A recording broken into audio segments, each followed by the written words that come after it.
I am Pei-Tzu Tsai. I'm an assistant professor in the Department of Communicative Disorders and Sciences. I am also a clinical supervisor in our fluency clinic here on campus, so we support a lot of our own SJSU students who stutter. And it is my pleasure to be here to share with you what I've learned over the years with our students. So when I work with these young adults, I very often like to start with debunking stuttering. So understanding what stuttering is and is not can help us tune into what these students really need to succeed in college education. So what is stuttering?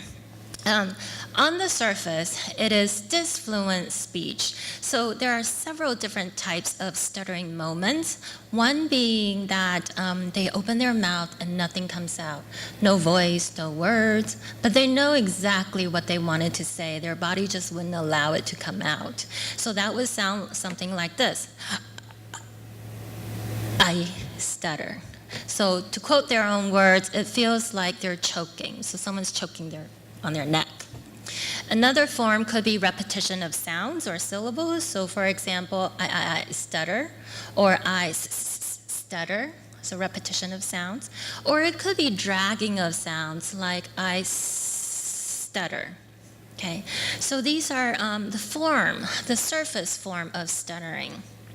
Now they can also show, while they're struggling with the stuttering moment, they can show other behaviors like avoiding eye contact. When they're discomfort about the moment, and that applies to all of us, is we look away, right? We close our eyes.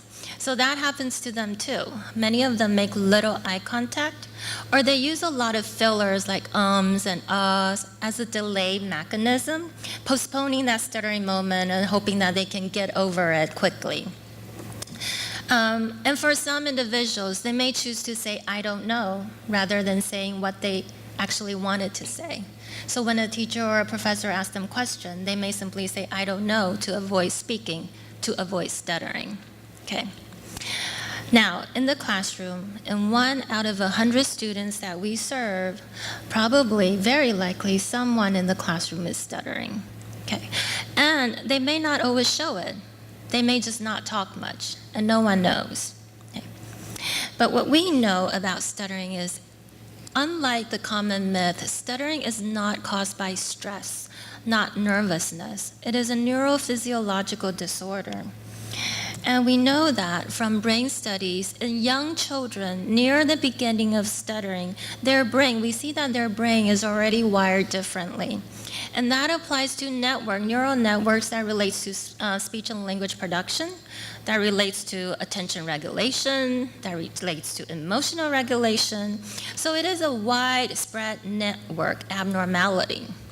And so the neural abnormality is not only the result of stuttering, but more likely the cause of stuttering. Okay. And going back to what we said earlier about what they look like, in a classroom, a student who stutters may look like that they are quiet because they're not speaking much. Or they may look like they're not interested because they're not maintaining a lot of eye contact with the professor or with the student that is talking. Or they may not be participating in group discussions. They're not talking a whole lot. So it seems like they're not engaged. Or that when they talk, they may seem like they're nervous because they're stuttering. They're using a lot of fillers. Or they may look like they're unprepared. They seem hesitant when they're talking. Not necessarily because they're hesitant or nervous, but because their body is stuck. Their words are stuck. And they may seem unprofessional because of all the fillers that they're using, ums and uhs and like and you know, all the things that we like to say, right? But they're using a lot more of that. Now, all of those that they seem to be quiet, unprepared, unprofessional, but they actually stem from challenges in the classroom that caused by a variety of factors. So we know students who stutter, they may stutter more, and they very likely stutter more when they speak to a group of audience. So So imagine classroom presentation is a very common classroom activity in college. That is a huge challenge for these students. Speaking to authorities, speaking to professors is very difficult for them, and they may stutter more. Speaking to strangers is a common complaint. And imagine in college, especially freshmen, when they come here, they meet new friends, new peers, a new environment. It is very challenging for them. And also speaking when called on in classrooms. So in class, I use a lot of question and answers. But if I randomly pick people, now this is going to be a huge stress, a huge difficulty for people who stutter because they don't have time to plan. Okay. And also speaking under time pressure. So for example, oral exams or time presentation. So under timed pressure, the speech mechanism is more likely to break down. Now, so stuttering in a classroom, so we mentioned all of those challenges, but it doesn't mean that they cannot overcome these challenges. They can, but with a lot of practice. Shaquille O'Neal stutters, do you know that? No? Okay. To quote him, in college, he had to take speech class, like many of our students. And he was terrified, like many of our students. So he called his coach, and what a typical coach would do says, well, practice. Practice, practice, practice. Rehearse, rehearse, rehearse. And with 100 times of practice, he was able to nail the speech. So for people who stutter, many of them can perform well, but it comes with a lot of practice and effort. Okay. But in some cases, it's a little bit more tricky, like this bottom one. It was a story covered by the New York Times a few years ago. A college student who stutters likes to speak up in class, but the professor asks the student to stay quiet because he's taking up too much class time. What do you do about that? Okay, so what can we do? Now, some of the situations can be handled by the student, but in some situations, the professor or the faculty needs to take more steps to help the situation. Okay, so let's deal with the difficulty of speaking to authoritative figures. Difficulty speaking to professor, that is a huge problem. So I think the best suggestion would be for the faculty to offer an invitation to all students, basically, that any students in need, you welcome them to talk to you privately of their need, their learning style, and see how we can support them more to succeed in this education. And during that private communication, you can talk about expectations or accommodations. Some students are open to accommodations and some students are not. They don't like to stand out and they don't like to look different. So that is something that we should talk about in private conversations with the student. Now, in terms of difficulty speaking to strangers, for a new cohort of students coming in where they don't know each other, very often we do activities like introduce yourself in front of the whole class. Now, this poses a lot of difficulty for individuals who stutter.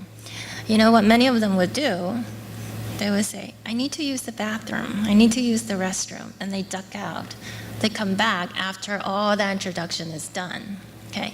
Now, so another way, an alternative to that, is provide paired icebreaker activities. Have them speak one-on-one to each other before they go in front of the class and share more about themselves.